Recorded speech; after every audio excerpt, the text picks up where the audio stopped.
انما الاعمال بالنیات او کما قال النبی صلی اللہ تعالی علیہ وسلم۔ آج میں تھوڑے سے مخارج اسلام کیا ہے جن سے احکام ثابت ہوتے ہیں وہ چار ہیں۔ سب سے پہلے اتھینٹک ایویڈنس، دلیل قرآن ہے۔ سب سے پہلے جب بھی کوئی پرابلم ہو آپ قرآن سے کنسلٹ کریں گے، اور قرآن میں دو قسم کی آیات ہیں، ہن ام الکتاب و اخر متشابہات۔ قرآن میں ام الکتاب محکمات ہیں اور متشابہات جن کو سوائے علماء، مفسرین، محدثین اور سرور عالم صلی اللہ علیہ وسلم کی طرف سے جو وضاحت آئی ہے، جس طرح الف لام میم، یا جس طرح اللہ تعالیٰ اپنے پنڈلی سے پردہ اٹھائے گا قیامت کے دن، اللہ کی زیارت کیسی ہوگی، یعنی کچھ چیزیں جو دماغ میں نہیں آتی ان کو متشابہات کہتے ہیں۔ محکمات 500 آیات ہیں۔ کتنی ٹوٹل قرآن میں 500 آیات محکمات ہیں۔ سب سے پہلے قرآنک ایویڈنس، اگر قرآن سے ہمیں نہ ملے اس کا حل، پھر حدیث کی طرف رجوع کریں گے۔ مثلا جو میں نے مسائل بیان کیے وضو کے متعلق، ان میں 14 ایسی چیزیں ہیں جو حدیث سے ثابت ہے، ہمیں قرآن سے نہیں ملی۔ مثلا اذان کے لیے وضو کرنا یہ حدیث سے ثابت ہے، جنازے کے لیے وضو کرنا حدیث سے ثابت ہے، یعنی جو کام حدیث سے ثابت ہے۔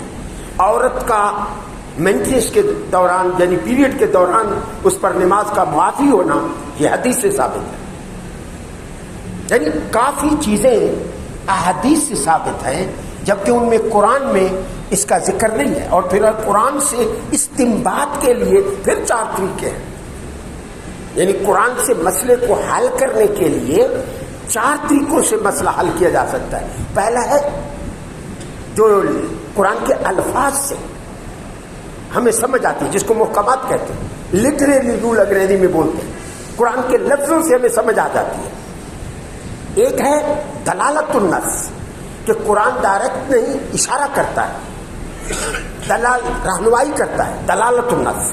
اشارت النص اشارہ کرتا ہے۔ اقتضاء النص قرآن تقاضا کرتا ہے، مثلا ہیروئن حرام ہے، بھنگ حرام ہے، قرآن میں ذکر نہیں ہے۔ اب قرآن کا تقاضا کیا ہے کہ شراب حرام ہے، اب شراب کی حرمت بھی قرآن سے ثابت نہیں، حدیث سے ثابت ہے۔ قرآن میں اتنا ہے کہ تم شراب کے قریب نہ جاؤ، ولا تقربوا الزنا، زنا کے قریب نہ جاؤ، وانتم سکارا، جب تم نشے میں ہو۔ اب اس کے 80 کوڑے حدیث سے ثابت ہے۔ تہمت لگانے والے کو 80 کوڑے لگانا یہ بھی حدیث سے ثابت ہے۔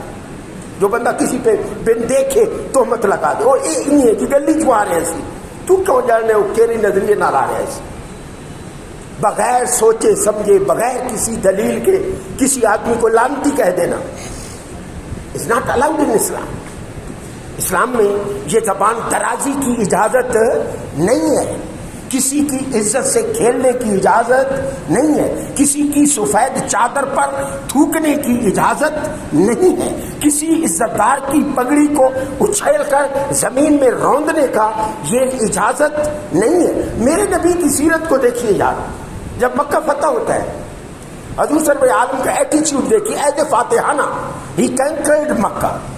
جب پوری فورسز اور آرمی داخل ہوئی مکہ میں، تو حضور نے پہلا لفظ کیا فرمایا؟ لا تثریب علیکم اليوم، آج کے بعد تمہیں کوئی خطرہ نہیں ہے، کوئی تمہیں خوف نہیں ہے۔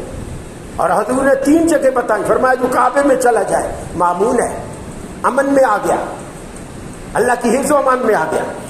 جو گھروں کی کیواڑیں بند کر لے وہ بھی مامون ہے۔ اور تیسرا حضور نے کرم ابو سفیان پر کیا، جو ابو سفیان کے گھر چلا جائے اس کو بھی امان ہے، کیونکہ ابو سفیان سردار تھا، حضور نے اس کی سرداری کو قائم رکھا۔ ہائے کیا وہ اسلام تھا۔ اب تو آپ جتنے انسٹیٹیوٹ ہیں بدلے لے رہے ہیں، انتقام ایک دوسرے سے، ایک دوجن بان دوجا تریجن بان چوتھا پنجمین بان، کدی انہی گورنمنٹ چلی، کدی انہی ملک چلے۔ کیا سیرت مصطفی یہ ہے؟ نہیں۔ ان لوگوں کو شاید پتہ نہیں، یا پتہ ہے تو یوز نہیں کرنا چاہتے برین کو، آئی ڈونٹ نو وائی۔ حضور کی سیرت کھلی کتاب ہے۔ ابو سفیان وہ بندہ تھا جس نے حضور کو ساری زندگی ستایا، اس کی بیوی وہ عورت تھی جس نے حضرت امیر حمزہ کا دل نکال کر منہ میں چبا کر حضور کی طرف پھینکا تھا، اس سے بڑا کوئی گناہ ہے؟ میرے نبی نے کیا فرمایا ہے؟ حضرت عباس حضور کے چچا تھے، کہنے لگے یا رسول اللہ، ہندا اور ابو سفیان جدہ کے دریا میں خودکشی کرنے جا رہے ہیں، آپ کوئی امان کے لیے مجھے اشارہ دے، میں ان کو واپس لے آؤں۔ حضور کے رحمت للعالمین کا ثبوت، جان کے دشمن کو اپنی پگڑی اتاری، پکڑا دی حضرت عباس کو، جاؤ اس کو دے دو کہ تمہیں امان ہے، تمہیں آقا کریم کچھ نہیں کہیں گے، اسے کہہ دو میں رحمت للعالمین ہوں، میں ابو سفیان نہیں ہوں، اس کو لے آؤ واپس۔ حضرت عباس گھوڑے پہ سوار اس کو آگے سے روک لیتے تو ڈر جاتا ہے شاید مجھے قتل کرنے آئے۔ آپ نے فرمایا نہیں، میں تمہیں وہ جو تیری میری دوستی سی زمانہ جاہلیت میں، تو بنو امیہ کا سردار، میں بنو قریش کا سردار، واپس میرے آقا کریم سے میں اجازت اور کمپنسیشن لے کے، رعایت لے کے آیا ہوں، اس کو واپس لے آئے۔ اور آپ کو پتہ ہے جب آرمی کے درمیان سے وہ گزرے تو صحابہ کرام کی آنکھوں میں لو آ گیا، دانت پہ دانت مارے، یہ حضور کا دشمن۔ حضرت عباس نے کہا اس کو کچھ نہیں کہنا، اسے امان ہے، اسے کچھ نہیں کہنا، اسے امان ہے۔ بڑی مشکل سے سردار تک پہنچے۔ جب حضور کے پاس پہنچا تو تمہیں پتہ ہے وہ سردار تھا، اس کے دماغ میں وہ خمار تو تھا، اس نے کویشچن شروع کر دیے، سوال۔ حضرت عباس نے چونڈی پائی چنگی پکا کے، فرمایا زیادہ کویشچن نہ کر، یہ شکر کر تو بچ گیا ہے، فوراً کلمہ پڑھ۔ میرے نبی نے کیا فرمایا، کیا انداز تھا حضور کا، اے ابو سفیان کیا وہ وقت نہیں آیا کہ ابو سفیان لا الہ الا اللہ محمد الرسول اللہ پڑھ لے؟ حضور نے فورس نہیں فرمایا، آپشن دیا اسے، کیا وہ وقت نہیں آیا کہ ابو سفیان کلمہ پڑھ لے؟ اس نے کویشچن شروع کیے، حضرت عباس نے روک لیا، فرمایا اسٹاپ کیا، حضور کا یہ کرم ہے اتنے صحابہ سے تو بچ کے آ گیا ہے، ورنہ تجھے کون معاف کرتا۔ پھر اس نے کلمہ پڑھ لیا۔ پھر ہندا کہنے لگی یا رسول اللہ میرا کیا بنے گا، مجھ جیسا تو گنہگار کوئی ہے نہیں، میرے آقا کی رحمت کی تاجر اتنی وسیع ہے۔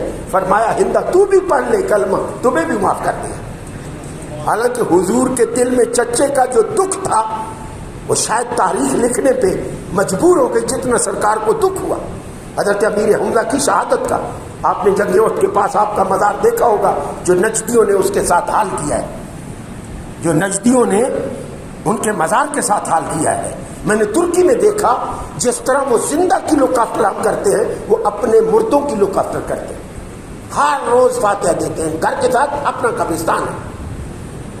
تو زندہ جس کا فرض ہے کہ وہ اپنے جانے والوں کو فاتحہ میں دعاؤں میں یاد رکھیں، یہی ان کے کام آئے گا۔ خیر، آج ہم آخری شرط بتائیں گے، انما الاعمال بالنیات۔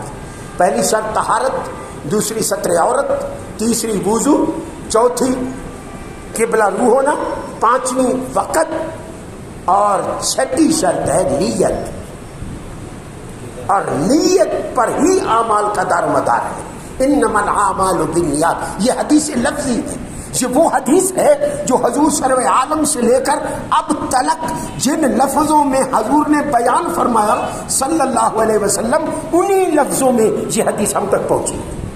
اسے کہتے ہیں حدیث لفظی، موسٹلی حدیث معنوی ہے۔ مثلا آپ بیٹھے ہوئے، آپ میں سے ہر آدمی کا سٹیٹس علمی ایک نہیں ہے، اپروچ ایک نہیں ہے، دماغ ایک نہیں ہے، کئی آدمی زیادہ پک کرتے ہیں، کئی تھوڑا پک کرتے ہیں، کئی لفظ پر لفظ کر لیتے ہیں۔ ہر آدمی کی کیپیسٹی، ہر آدمی کی قابلیت، صلاحیت ایک جیسی نہیں ہے۔ اسی طرح صحابہ کرام جب بیٹھے ہوتے تھے سرکار فرماتے تھے جو وہ سنتے تھے گھر جا کے لکھ لیتے تھے، اس لیے ایک ایک روایت کئی لفظوں سے بیان کی گئی۔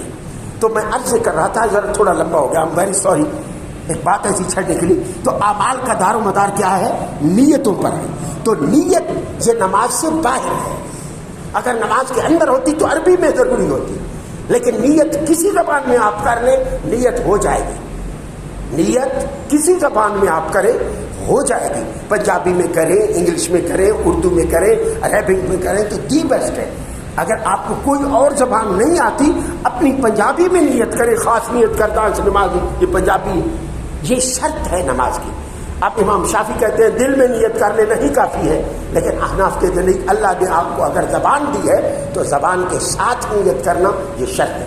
خدا سے دعا ہے اللہ تعالیٰ شرائط وضو اور شرائط نماز اور فرائض نماز کو ہم شروع کریں گے انشاءاللہ تعالیٰ نیکسٹ ٹائم پر. جو بھی میں نے درس دیا اللہ سے دعا ہے اللہ عمل کی توفیق عطا فرمائے. وما علینا الا البلاغ. آمین. الحمدللہ رب العالمین.